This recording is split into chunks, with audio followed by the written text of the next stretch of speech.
now. I thought I wasn't on mute, but there's a couple of different mutes. Give it a second to kick in. Anybody hear me now?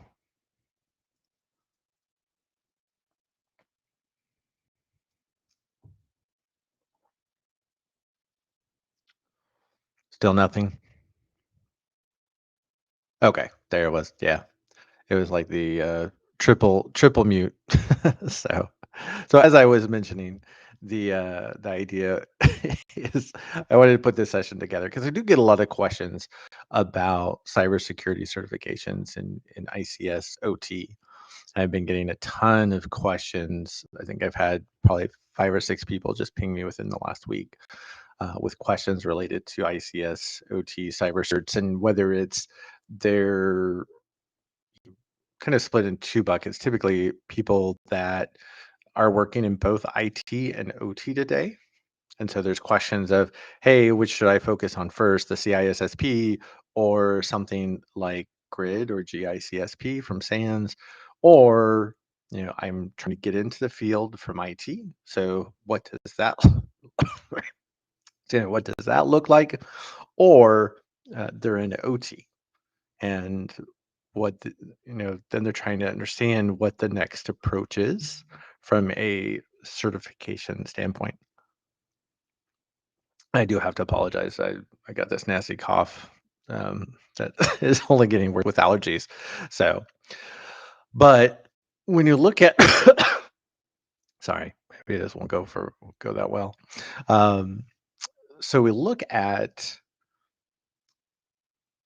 cybersecurity certifications. And the one thing I do want to highlight, and I put this in all the posts or when we have different sessions, is that the certifications are not meant to replace knowledge, and they're not meant to replace experience.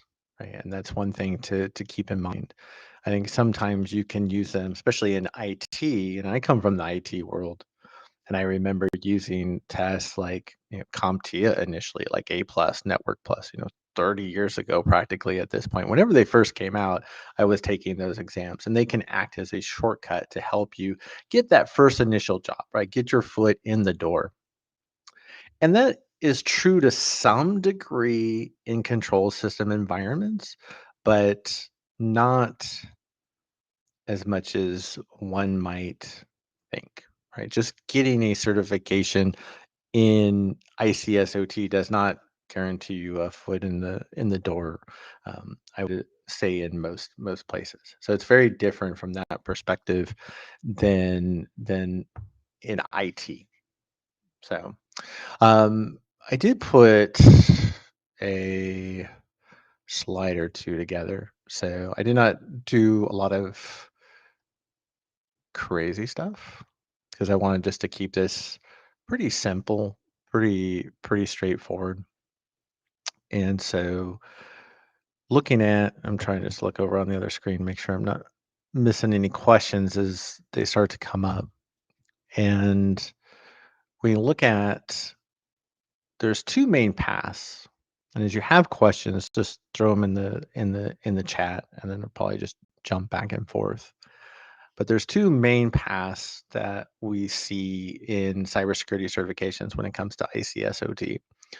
So when we look at, and you see this is really the left-hand side and the right-hand side. The left-hand side, this is the ISA 62443 certification path.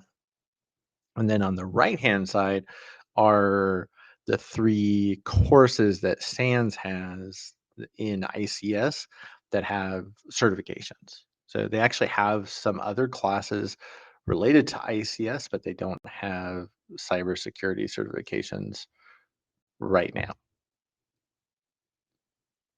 I'm not even sure those slides are coming across.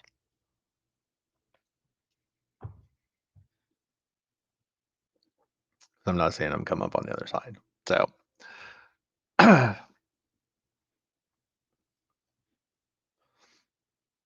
we'll just maybe not.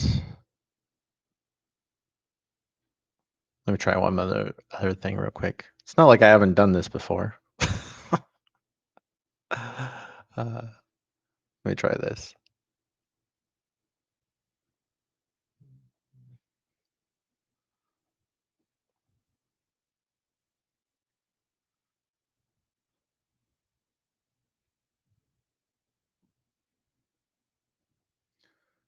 We'll try one more time, and then we'll see if this works. And if not, we'll go ahead and ditch it, and that's all right.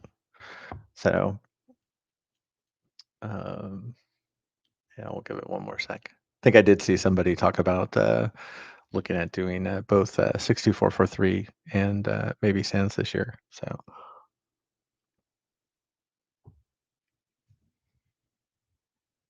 yeah, I don't know why it's not kicking in. I'm sure, obviously, there's something I'm doing wrong, but we'll huh. Let me try it one more time.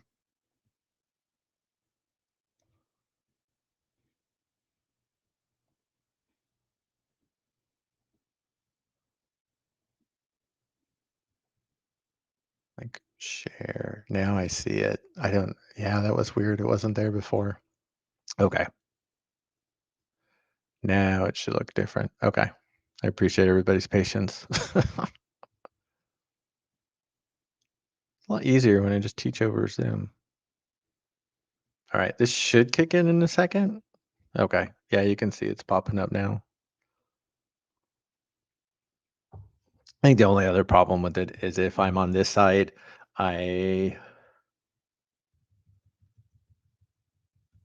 cannot see the chat, but I do have the chat on the other side. So, but it's just everybody from LinkedIn. So if you're on YouTube, I'll have to jump back over to the other side to see that. So all those fun logistic things. So, anyways, um, now it doesn't see it like sharing, which is really weird. I don't know. So I'll flip it over to the next screen and see what it looks like.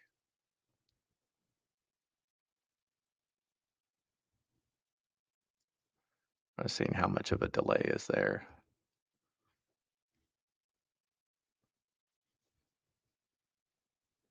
Quite a bit, actually, unfortunately.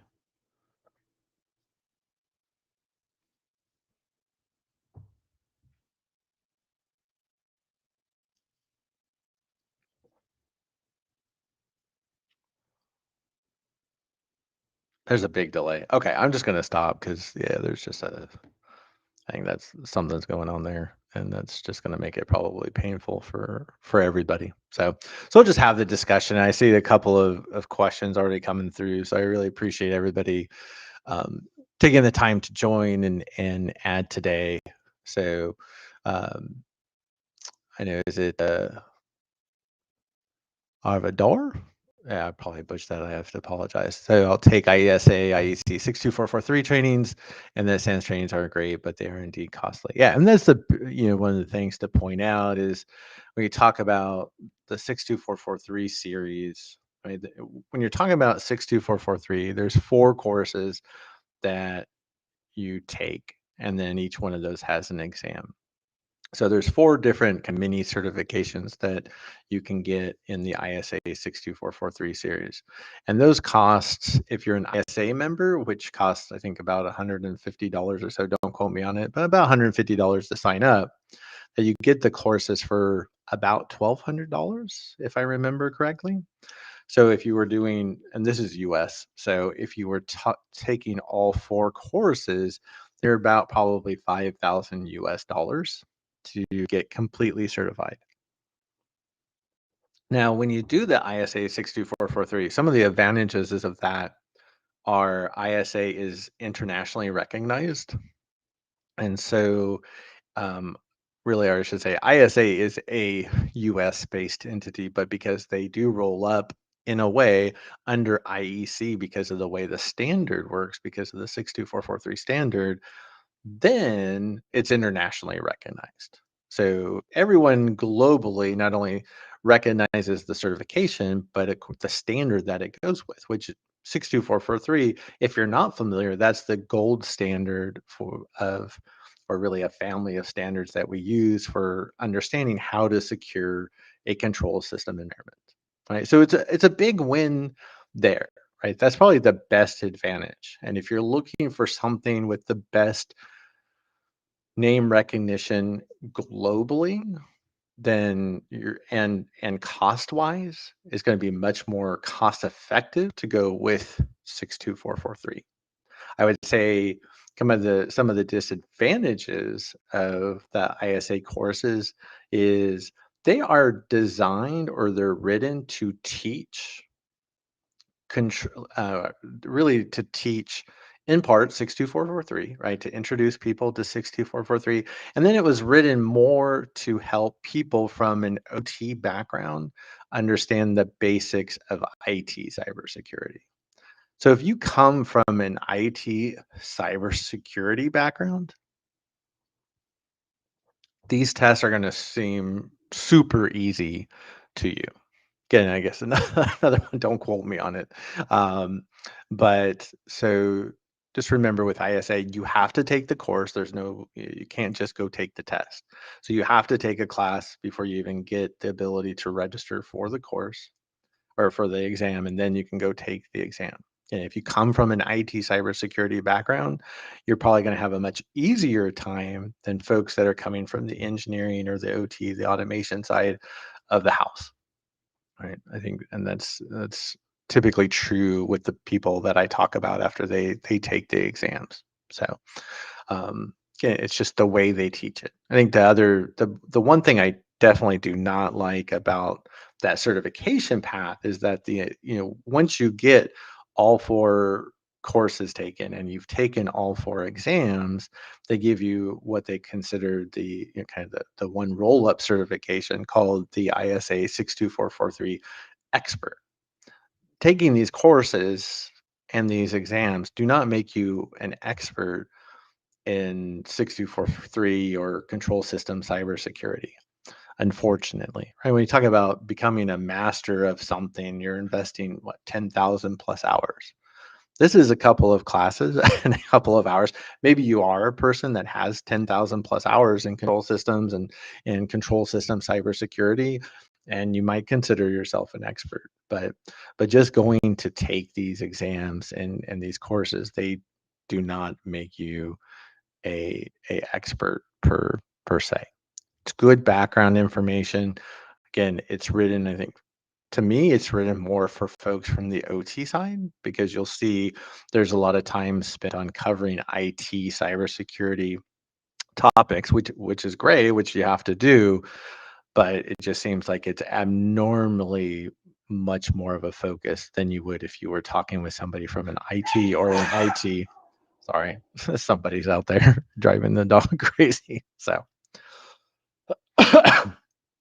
hopefully that makes sense. So yeah, so 62443 is great from the international recognition standpoint. It has some good information. I do also really appreciate they've spent a lot of time and resources over the last couple of years putting hands-on labs together for that. The teachers really care as well. So I think that's also a lot of great advantages. But Moch, come here. Come here. You want to say hi to everybody? Hey, say hi to everybody. Now, hopefully he'll calm down. Somebody was moving something around outside.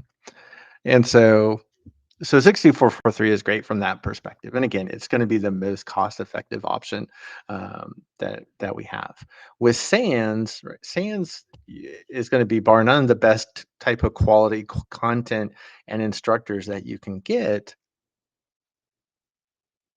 And at the same time, it's $9,000 essentially to take a course. And not a lot of people have just $9,000 laying around to go take a class and then basically spend another $1,000 to take the certification exam. So I've been very fortunate to work for a company that covers that for me. And so I've been able to take all of those courses. And so I have all the 6443 classes. I have these three SANS courses, um, and we can talk about them more in detail.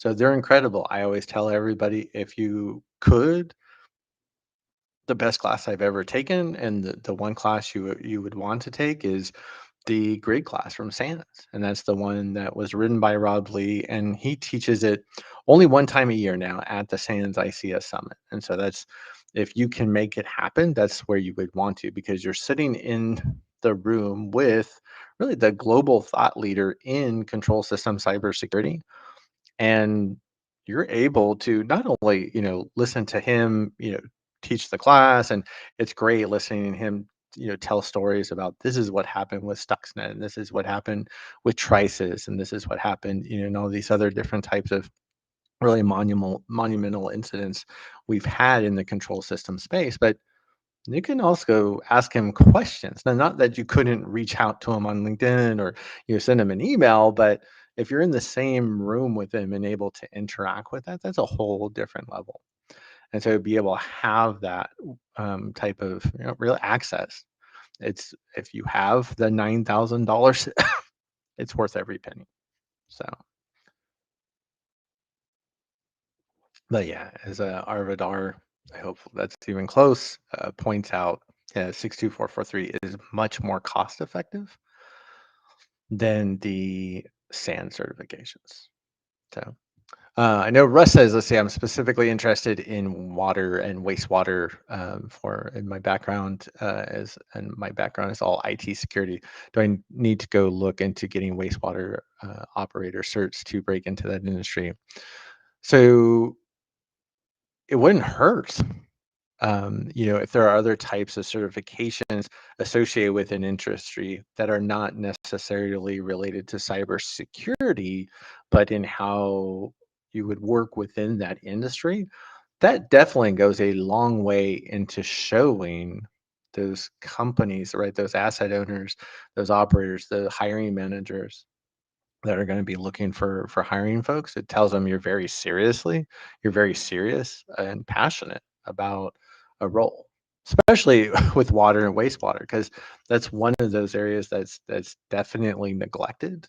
Not a lot of people want to work in water and wastewater today. So by you going through that effort, it definitely says a lot. It'll speak volumes to the hiring manager, for sure. So I think it's a great idea. And then if you can couple into it something like 62443, it goes a long way in demonstrating, hey, I'm here for water, wastewater. I want to work with you. This is where I'm passionate about, and put me on your team. So I think it really helps. I did something similar in Fluor. So I work for Fluor in my day job. We're one of the world's largest engineering and construction companies. So I went and took a full construction management course. And that was not something I had to do. It was just something I did on the side.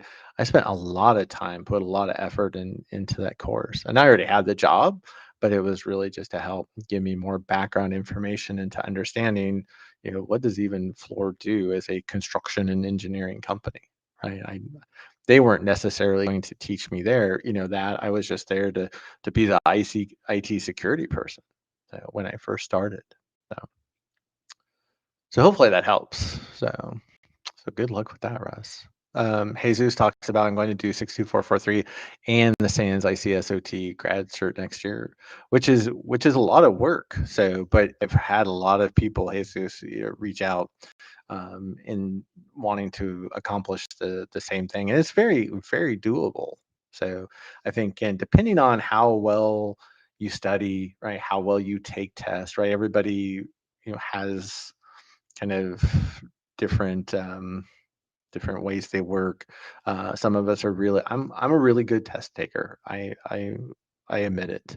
I'm really good at studying, even even still today. I realize that's not everybody. Some people can struggle with studying, or some people can, maybe they've studied really hard, but they can struggle on a test, right? I get that. So everybody's different, but yeah, if you don't have any significant issues necessarily studying or taking tests, then that should be something, yeah, you should definitely be able to do. Just don't drive yourself crazy. crazy either, because that is a lot to accomplish. I think I kind of basically did the same thing when I took I took the first two 62443 exams. Then I went and I was working on my SANS masters. So I took like a year off from the 62443 stuff, did a lot of SANS courses. I did the NERC SIP course that Tim Conway wrote. And I had already had grid in the GICSP before I started the master's work.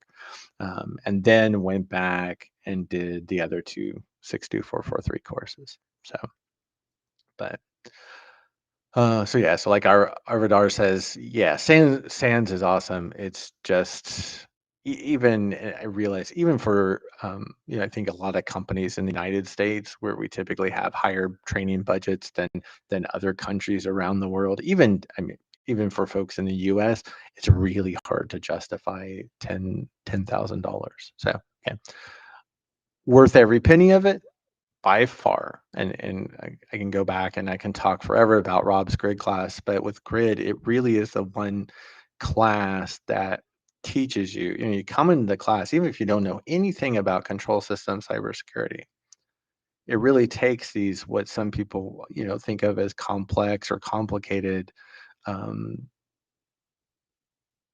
content, right? And really breaks it down in a straightforward, practical, simple, easy to understand approach. So Rob always talks about, his big tagline, I think, especially with the class and outside of the class is defense is doable. And by the end of that course, you leave understanding defense is doable. And this is how we can do it. And it doesn't have to be complicated or complex. So and that's what I had mentioned with my post today, right? Things just don't have to be complicated or they don't have to be complex. People overcomplicate things in control systems and cybersecurity. So, so somebody had a request to enable um,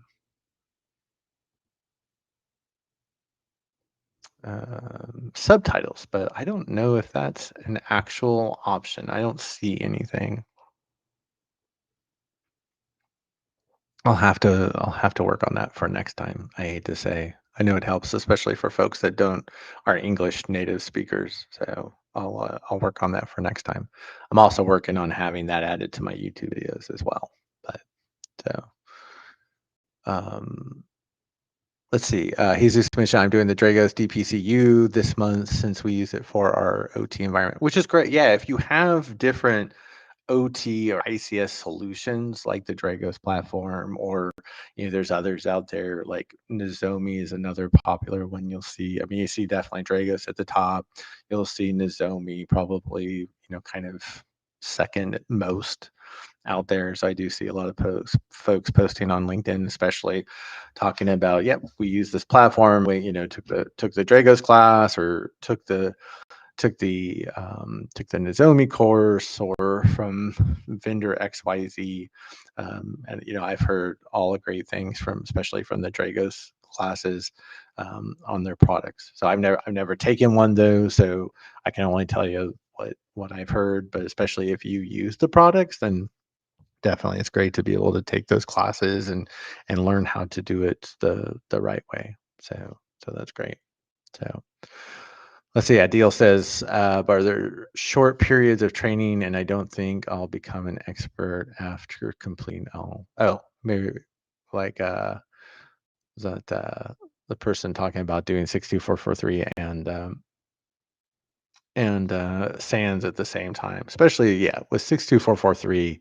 Again, even though they give you the name of the certification, which is the ISA IEC 62443 master or the expert, it's we're just not an expert. I wish we were, but yeah, I just have a couple of pet peeves with that. So yeah, we're not an expert by taking those courses or those certifications, and there are very few people in this world that I would consider, true control system experts, where they have not only the knowledge but the years of experience in the field doing the job.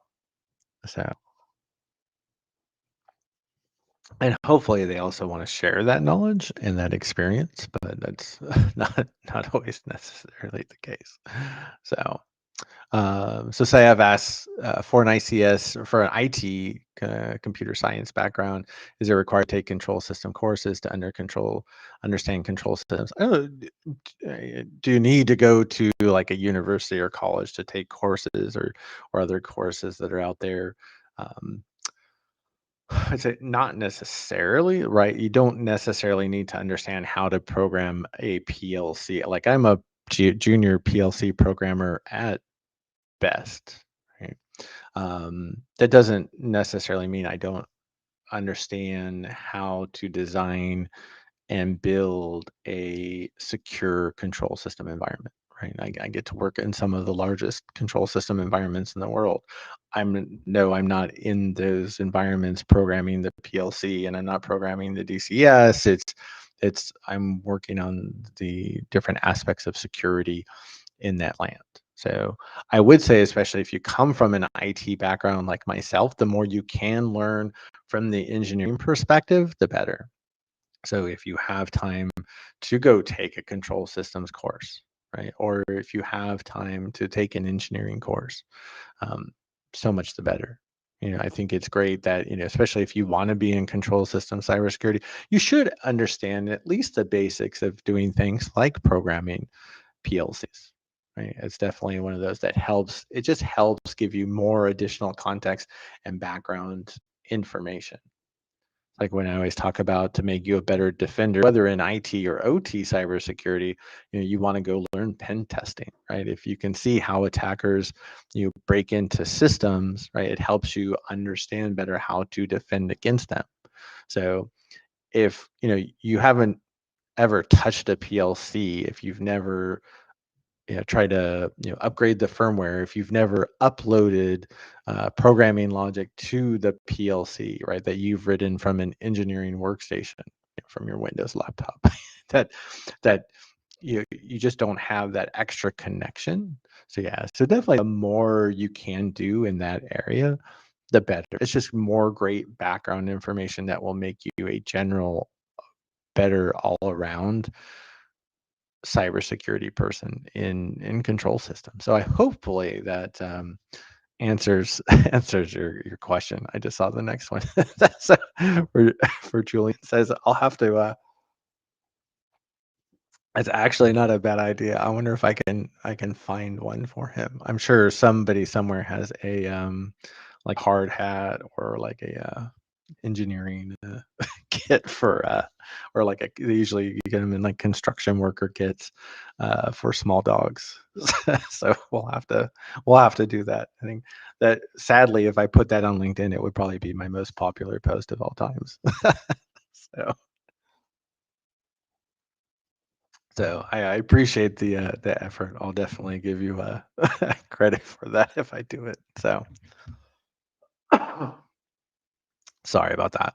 So I think Jez asked, which is harder in your opinion, OT person transitioning to OT cyber or IT sec going to OT? Yeah, it's I get this question a lot. Of course, I can only speak for myself. Coming from IT going into OT. And it was very frustrating trying to do this 15 years ago. It's one of the reasons why I wrote the classes that I do and put them on YouTube to share with everybody because it doesn't have to be frustrating like that. And there's just no reason for it. Um, when now they're working on the roof. Sorry, bad bad timing. Um,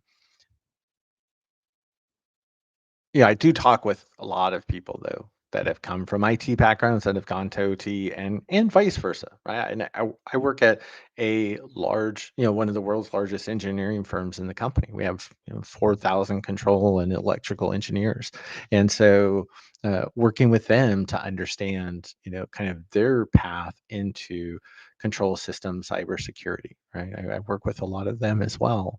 So I'd say is one harder than the other?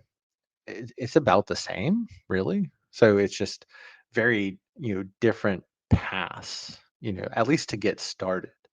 And actually, this was my post yesterday that talked about really the differences between coming from IT versus OT. If you're coming from IT, you need to, and this goes back to our, one of the earlier questions, you need to learn at least the basics of control systems, like understanding what a PLC is, what a DCS is, how they fit into the big picture, and using it to run something like a power plant. Right? If you're coming from OT, then OT, if you're an engineer or you're automation in some type of role, then you need to learn things like how IT networking works, right? It takes place. A lot of folks from OT don't have that basic understanding. So, so yeah, is one harder than the other? I think it's probably about the same because it's just people coming from different perspectives, and that you're just eventually going to get to the same point. I think if anything, that if you're in IT and you're trying to get into OT cybersecurity, if you don't find things related to engineering fascinating or interesting, then it's probably not going to be the field for you. So you might still believe in the mission and want to protect, critical infrastructure and power plants and mines and hospitals and food and agriculture and getting people, food on people's tables. But at the end of the day, if the engineering aspect, the physics aspect doesn't interest you, then it's probably not the best fit for you. And same thing with OT. I know a lot of folks in OT, right? They're not even interested in cybersecurity. So, but for those that are, right, they really believe in that mission and they want to understand, hey, what are all the different security controls that we can use in a OT environment? And how do we work with IT, right, to make that happen? So yeah, so it's again, one's not necessarily harder than the other. It's just they're different, but I guess if you had to say, they're probably about the same as far as level of difficulty. So hopefully that answers your your question. So Gary asked, you say Ed Scotus from Sands. I thought you mentioned him once before. Yeah, I've talked about Ed a couple of times. Um, so Ed, I remember sitting in like one of his first Sands courses 25 years ago at this point, and so I would still say some of the things that he taught the course back then really still have stuck with me even till today. I talk about them in some of the classes I teach, and so it's just there's some of the things that have just helped me grow throughout my career, or make sure that have helped me get the job done. On a day-to-day basis, even so things like I just remember, one of the first things he had talked about, and this was I was sitting and he was doing like a 1-day advanced pen testing seminar, basically.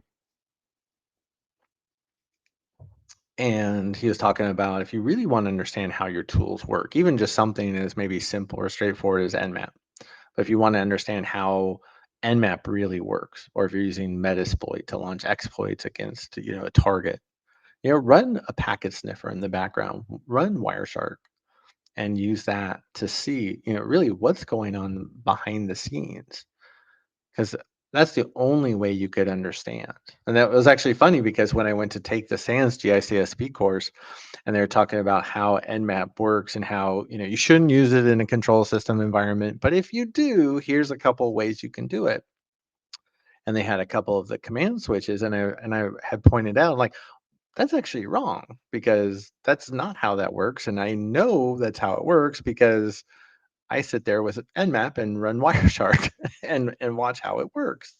So yeah, things like that um, is really great. I actually got to actually meet Ed and spend some time with him last year at the B-Sides Augusta conference. So I actually got to have dinner with Ed. We are at a party the next night, and I actually just got to spend time talking with him. So which was really cool. So yeah, as you might imagine, if you've sat through any stuff, he's one of those. He's just a great person. He's one of, as you might imagine, one of the smartest people you would ever meet. One of the most interesting people you would ever meet. But um, you know, just a really great guy, and he just really wants to help people. So so I really appreciate that. So. Let's see. Ohm says I'm presently getting trained on private 5G. Any idea on role in 5G in OT environment? Yeah, we don't want to see wireless in in, OT environments in general, because I mean, when you think about it, I mean, you connect 5G to anything in the environment, it's connected essentially to the internet, right? At the end of the day, and so when it comes to security, right, we just don't want a straight line from our OT environment to the internet, period, the end. So if we do have some type of connection like that, we need to make sure it's done securely, right?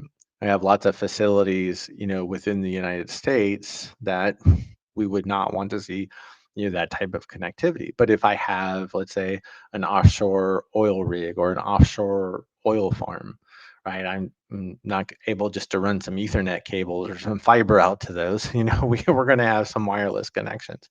So so whether those are satellite, 5G, or some type of wireless, right?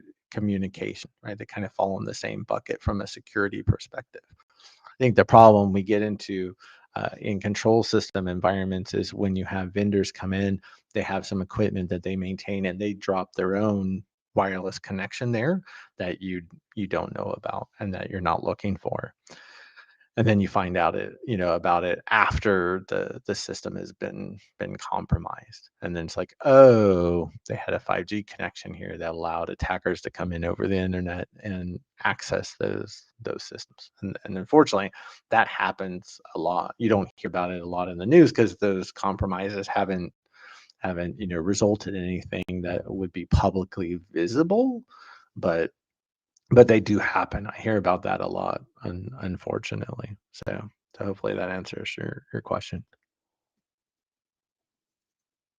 I think Brainy Birdie there is, is asking. My background is instrumentation and controls. So you're coming from the OT side, right? From ICS, I've experienced in PLCs, DCS, et cetera. From where should I begin my path to a reputed certification can help me change my profile towards OT? I'm assuming OT cybersecurity because you're already really kind of in the OT world, having that experience and that background. But if you're looking at cyber, and for those of you that aren't aware, so I do have the 2 free ebooks that I wrote about how to get started in cybersecurity, and you can find them in the GitHub. I'll try and put my slides up again at the end, which will have the links. But if you go to GitHub and then the name is utilsec, so like utility, security, but just UTILSEC. So there you have the books, and the purple one is for folks like yourself that come from an OT or ICS background that have that experience in automation, and really talks about the 10 ways or 10 steps to go through. Actually, it was my post on LinkedIn yesterday as well, so you'll see that.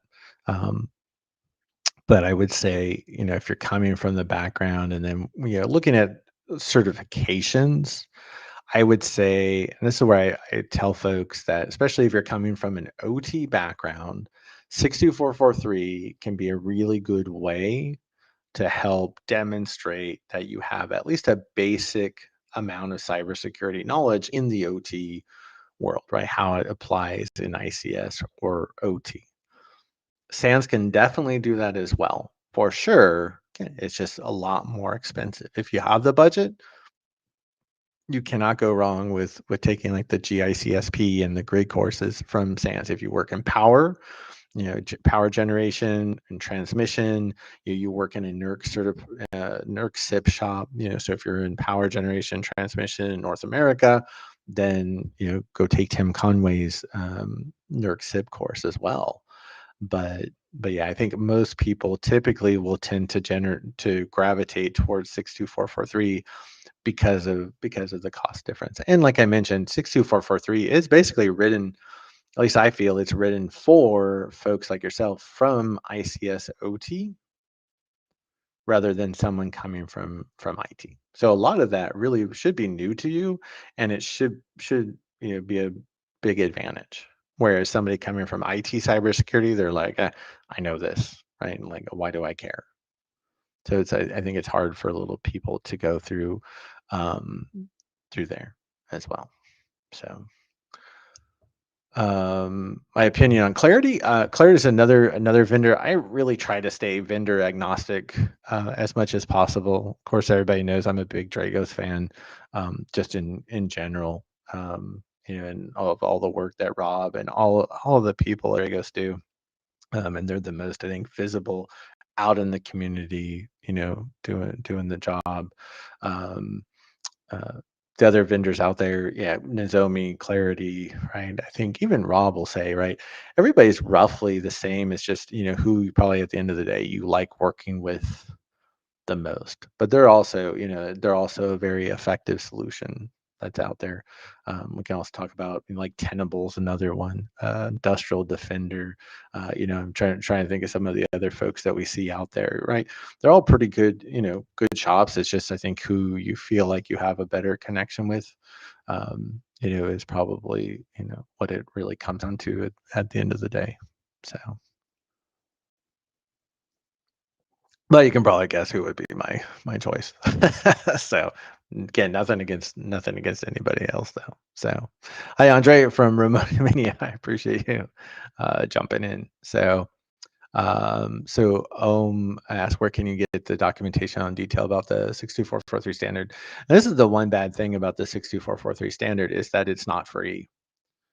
So technically, they want you to pay for it. Now, if you're a ISA member, you get access to most of it. But yeah, it's hard because not only do you have to pay for it, and it's not cheap if you get the whole entire series. So we're talking, I think, like $1,600 if I remember. I think we bought it through work a couple years ago, but yes, it's not cheap. You can pay for an ISA membership, which is like 120 or so dollars a year, and then again talking US, and that will give you access to most of it, and you can access it online, but I don't think it allows you to download or print, so you can only read it online. So there's not a lot of flexibility there. So that's one of the things that I think a lot of people in the industry, and I think I saw Dale Peterson, who's associated with S4 and Digital Bond, is his kind of his old company. I mean, he was one of the first ICS OT cybersecurity companies out there that I just saw him talking about, this, we need another renewed push for, ISA to open up the standard and make it free. Because while it's been widely adapted or adopted, as the gold standard for cybersecurity and control system environments, that when they can open it up and make it free, then it truly, I think, will be, accessible to everyone, and we'll see it implemented a lot more. I get asked to write a lot of like 62443, content and 62443 courses, and I just steer clear of it, at least at, going into it at a detailed level, because I don't want ISA coming after me and suing me for talking about something in the standard that's not publicly available. Um, Unfortunately, it's sad but true. So, but yeah, so you do have to purchase it through them or have a membership, and then you can access most of the parts. It's a bunch of standards put together, but so you get most of those standards as a ISA member. They'll also give you some if you take the 62443 classes. So they'll give you bits and pieces as well. So hopefully that helps. Yeah, and hopefully I'd like to say maybe that we kind of hope that one day it'll be free for everybody, but you know I I don't know. So I am thanks for coming. And then Jane, I hope that's right, or Hane is asking about railway OT courses. So it's very rare to see any specific courses that are specific to a sector or type of field or a different aspect of control systems. So all the main classes you go out and take are going to be just talk in general to control system cybersecurity. The nice thing about that though is everything you learn, it doesn't matter if you're in a power plant, if you're in water treatment, right? It doesn't matter if you're running uh, rail, right? So we do a lot of, especially light commuter rail subways around the world, especially in the U.S. and in Europe. Right? So all that information can be applied equally across all those environments. Obviously, there are there are differences between those types of environments for sure that make them unique. So you have to customize the different security controls to meet those unique requirements. But you do you are able to apply that knowledge in any of those environments. So I have started to see some different like smaller providers, not like big companies, but smaller providers. Um, like might just be a couple of people where they have like, oh, here's a OT cybersecurity course for manufacturing, right? So this is how manufacturings are different. Manufacturing environments are different because you have a manufacturing execution system, the MES, right? And that MES more than likely probably sits on your IT network. So you have to allow your MES on the IT network to communicate with the control systems on the OT network, and so that brings its own cybersecurity considerations, right? So how do we do that securely? That would be a great example of one of those types of sector specific courses, right? Railways, right? Then it's even like, well, what I'm not sure where you're at in the world, but like here in the US, right? We talk about, if I was writing a rail specific OT cybersecurity course, we'll talk about, well, in the US, we use, positive train control. So the train the tracks themselves are lined with sensors. So that way, the common scenario is, well, what happens if the conductor driving the train passes out? Has a heart attack, passes out on the floor, and then the train is going too fast with a curve coming up. And if the train doesn't slow down, that it'll overturn. And so with positive train control, we're able to automatically, slow down the train so it goes safely around the curve. Right. So that would be something that, and especially the security of the PTC, the positive train control sensors, and that implementation, right? How do we make that happen? Right. So that would be another great example. I don't know particularly of any though OT specific courses for just railway though. So I hate to say, should there be one? Most definitely. But I'm not aware of any. So sorry I couldn't help you there. Maybe one day I'll write one. I love working in rail. Rail's a lot of fun, a lot of interesting situations you can find. So Hamad asked, let's see, how to start into getting into OT cybersecurity from computer science background to shift and where I would start. Yeah, this is I would plug go check out my LinkedIn post from yesterday. And that was just a highlight of my top 10 steps on whether you come from an IT background, how to get into ICS OT cybersecurity, or if you come from OT and you want to get into OT cybersecurity. Right? The idea that there is I think a pretty straightforward progression, right? And this comes from initially Rob Lee had a blog post kind of very similar, and I kind of just built off of that after having discussions with a lot of people especially the last couple of years, for sure. In fact, I'm just about to update all that content. But yeah, how do you get started? The first thing, if you're coming from an IT background, you have to learn to think like engineer, right? You have to look at things differently. You have to understand that if I'm going into a power plant, things work very differently than a traditional IT environment. Because you can go to any IT environment in the world, and they're all just about the same. Right? There's some switches, there's an internet connection, we have file servers, we probably have things like Active Directory, right? We have your database servers running, and we have users with workstations and laptops, and they read email and they browse the internet, and so on and so forth, right? But it's all kind of the same, right? When you go from IT environment to IT environment, right? At a high level, OT is very different, right? Because you can be in a power plant one day, or you can be in a rail environment, right, the next day, or you can be in a manufacturing plant, right? Maybe it's a very small manufacturing plant that makes, I don't know, paper cups, right? And it only meets the needs of people that need paper cups in a small city, versus a large manufacturer. Think like an auto maker, very large, complex plants. So you have to look at things from an engineering perspective, right? And then, second of all, you have to really understand or start learning about control systems, right? What is a PLC? What are we talking about with DCS, right? How do these work, right? These computers that have physical connections, or when we talk about IOs connected into systems that we're controlling out in the real world, right? So yeah, the best thing I can say is check out my post, or excuse me, or, uh, or check out also the free ebooks that I put together on my GitHub repository. So again, hopefully I'll pull up that slide at the end, and you'll be able to see it. So that'll have the links there, but the github.com/utilsec, and then you'll find the books there. If you're coming from an IT background, you want to read the blue one. If you're coming from an OT background, you want to read the purple one.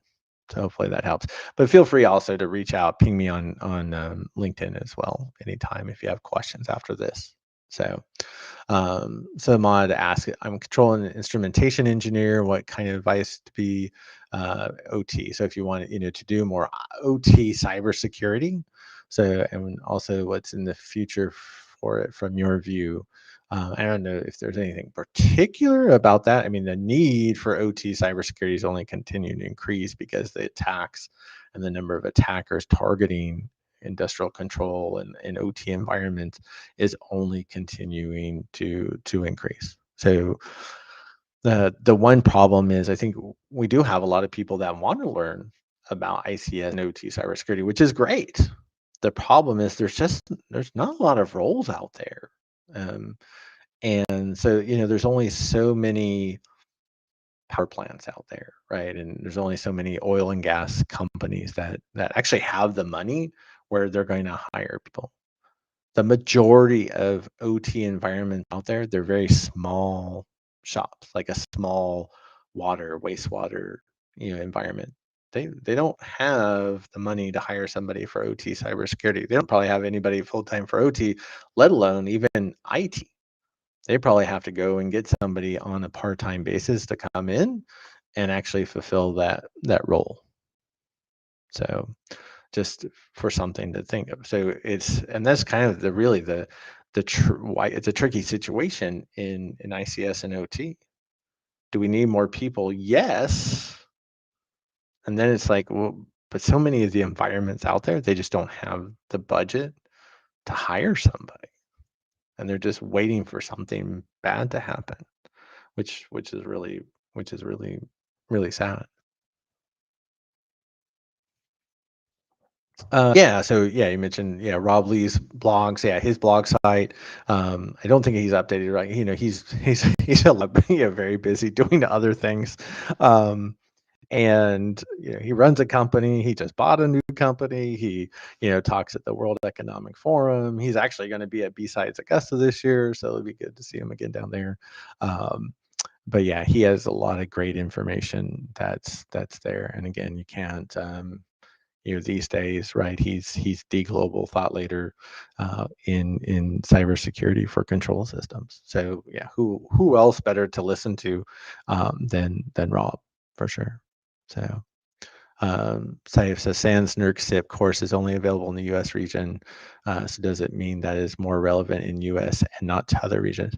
It does. Yeah, that's exactly, because NERC SIP is the regulation for power generation and transmission companies, or asset owners in North America. So it doesn't make sense to teach it probably outside of like the US or Canada. And it applies to small parts of Mexico or parts of Mexico. So yeah, it probably doesn't make sense because other entities like outside of the US, could they implement their own version of NERC SIP? Sure, they could, but they wouldn't be getting audited against it. And the big part of that course, it really is about, it's understanding the NERC regulations, which is going through a couple of updates. So they're going to be requiring network security monitoring, which is great. But yeah, it's understanding the regulation and then also auditing it. So when you go take that exam, a lot of it is it's like auditing questions. And honestly, I didn't have a lot of fun with it, because it was like you basically, there's a question like on page 36 on section 2, part A, you know, you know, what did it say? I'm like, really? Yes. So I wanted the course to be a lot more about, this is how the power industry works, and this is how the grid works, at least in the United States, and this is how we protect it. And it was more, yeah, here's the regulation, and here's how we audit against the regulation. So there was still a lot of great content, and I still enjoyed the course, just was different than I expected. And I did not like the test. So, what's my opinion on, sorry, the 301 class from CISA? Yeah, any of the CISA courses are it's awesome. They have a lot of stuff that they put online for free. Some of it's just like reading slides to yourself and clicking through, which is still great content. I just think in the YouTube age, it probably needs to be updated, right? To actually have somebody teach you rather than having you click through some slides. The on-site courses where you go to like Idaho National Labs, I was supposed to do these and then COVID hit. So, and I haven't actually got to go do them. And I always say every year I'm going to go do them. So maybe in 2025, it's a great experience to go out there, where they simulate, small cities and simulate cyber attacks and walk you through, right, that response and how do you defend those types of environments. So those are great courses if you can take them in person, right? There's some online versions as well, which is great if you can't make a trip to Idaho, but be able to make that trip, get that experience. I don't think there's anything else like that out there, right? So it's definitely highly recommended. So for sure.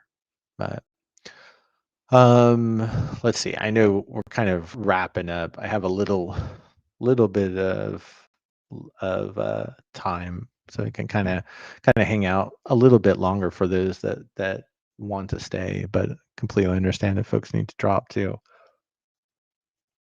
Like I got some distracted with some more generic questions. I know we were supposed to talk more about about certification. So some of the more generic questions, like explaining OT, that's not something that we can handle in a minute or two. But definitely, I would suggest Ahmad checking out my YouTube channel.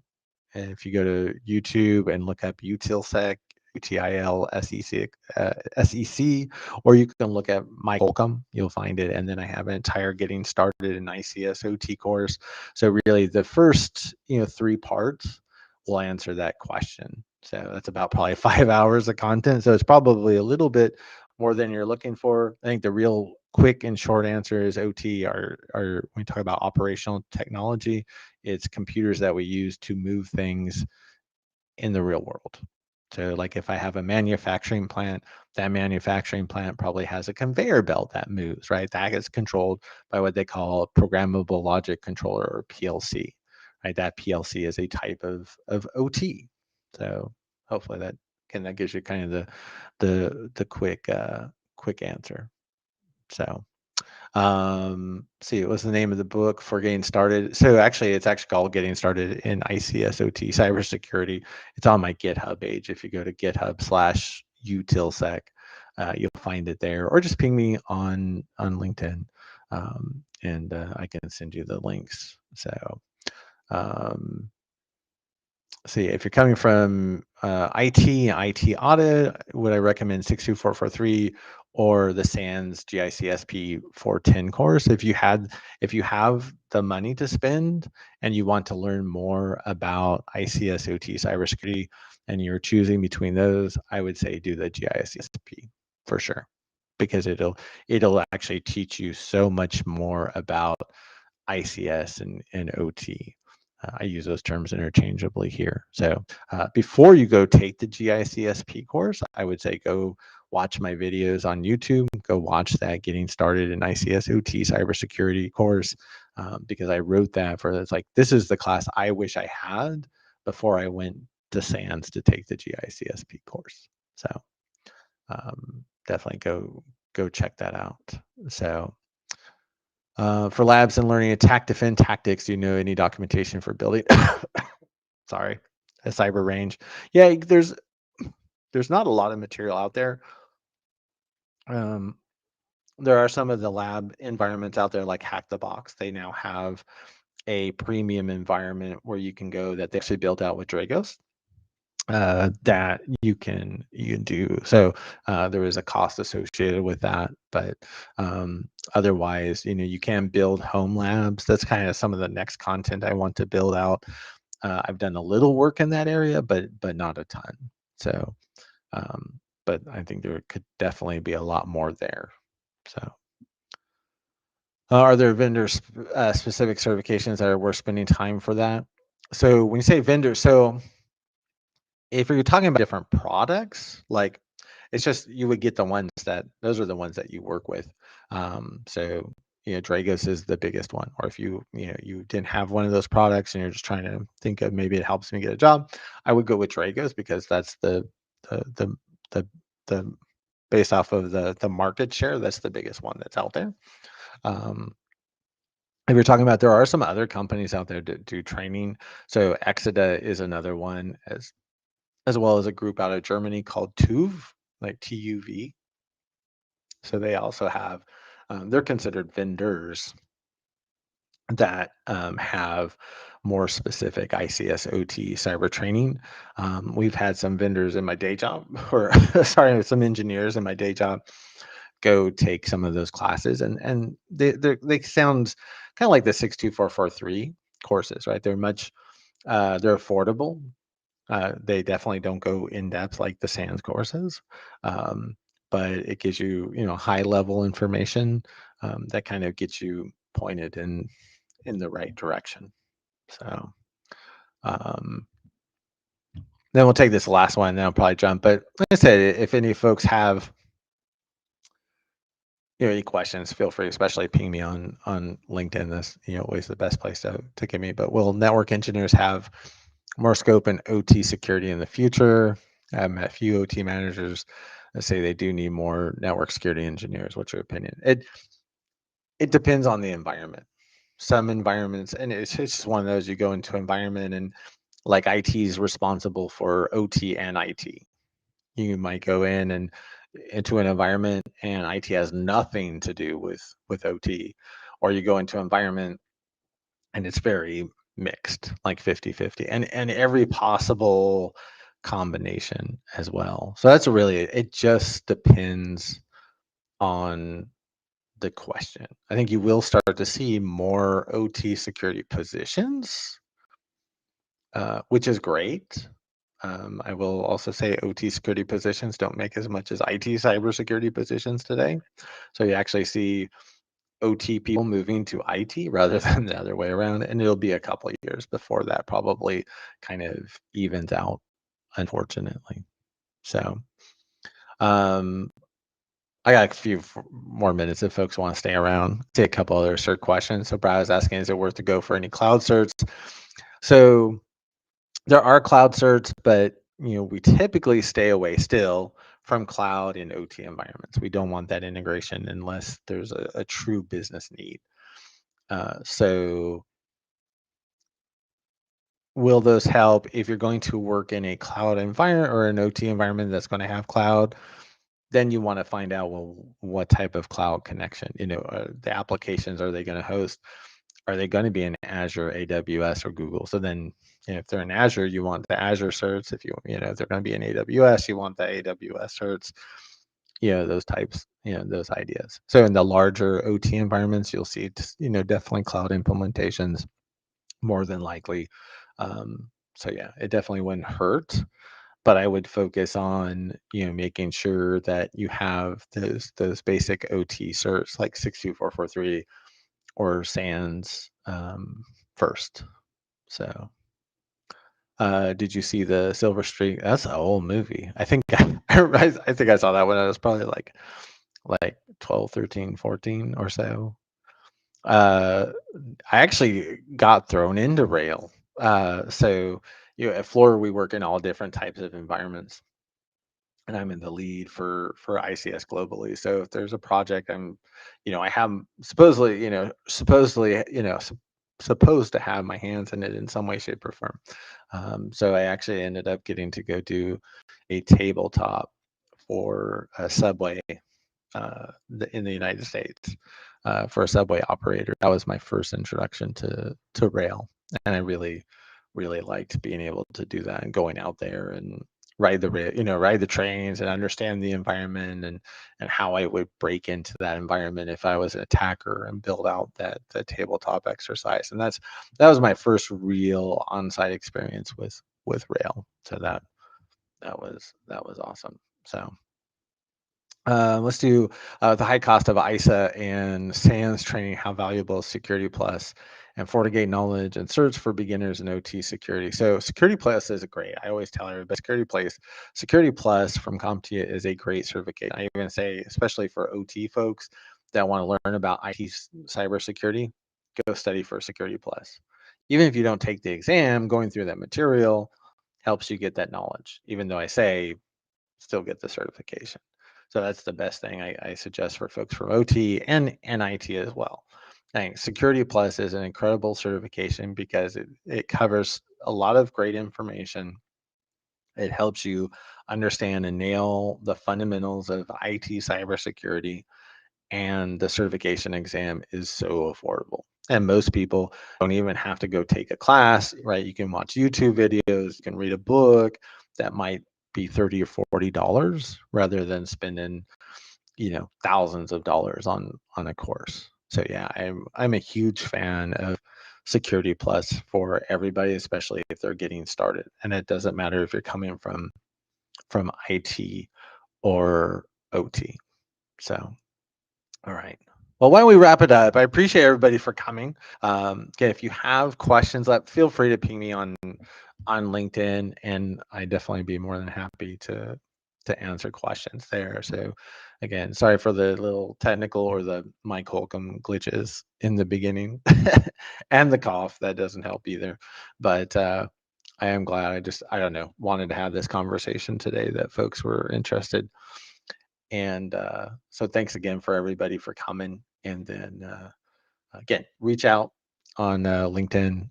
You can find the YouTube stuff. Look from either Mike Holcomb or Utilsec, UTILSEC, and then you can find the books and other resources at the GitHub page for Utilsec as well. All right, thanks everybody. I appreciate it. Have a